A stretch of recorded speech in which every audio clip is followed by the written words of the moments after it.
৮২ বছর বয়সে এসে জীবনের সবচেয়ে কঠিন লড়াইয়ের মুখোমুখি হলেন সাবেক মার্কিন প্রেসিডেন্ট জো বাইডেন। গত সপ্তাহে প্রস্রাবজনিত সমস্যা বেড়ে যাওয়ায় পরীক্ষা করার পর তার শরীরে একটি প্রোস্টেট নোডিউল পাওয়া যায়। শুক্রবার চিকিৎসকরা নিশ্চিত করেন তিনি প্রোস্টেট ক্যান্সারে আক্রান্ত।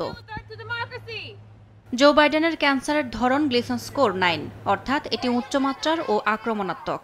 শুক্রবার প্রোস্টেট ক্যান্সারের এই ধরন সম্পর্কে জানতে পারেন তিনি।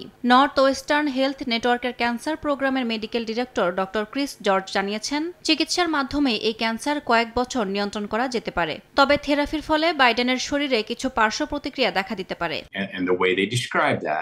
ক্যান্সারটি আক্রমণাত্মক এবং গ্লিসন স্কোর 9, যা উচ্চমাত্রার ঝুঁকি নির্দেশ করে। সবচেয়ে উদ্বেগজনক বিষয় হলো এটি প্রোস্টেট ছাড়িয়ে হাড়ে ছড়িয়ে পড়েছে, যার মানে স্টেজ 4। এটি আর নিরাময়যোগ্য নয়, তবে উন্নত চিকিৎসার মাধ্যমে নিয়ন্ত্রণ সম্ভব। বাইডেনের চিকিৎসা রোগ নির্ণয়ের দিন থেকেই শুরু হয়েছে বলে জানান চিকিৎসকরা। তারা বলছেন, সাবেক মার্কিন প্রেসিডেন্টের সাম্প্রতিক শারীরিক ও মানসিক পরিবর্তনের সঙ্গে এই ক্যান্সারের সম্পর্ক নেই। এদিকে ক্যান্সার শনাক্তের পর জো বাইডেনকে সমবেদনা ও সহানুভূতি জানাচ্ছেন বিশ্ব নেতারা। সামাজিক যোগাযোগ মাধ্যম ট্রুথ সোশ্যালে দেয়া পোস্টে তার সুস্থতা কামনা করে পোস্ট করেছেন মার্কিন president Donald Trump.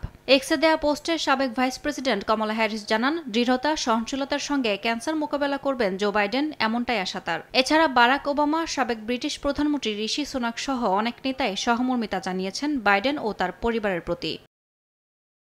Yasmin Ananya, সময় সংবাদ।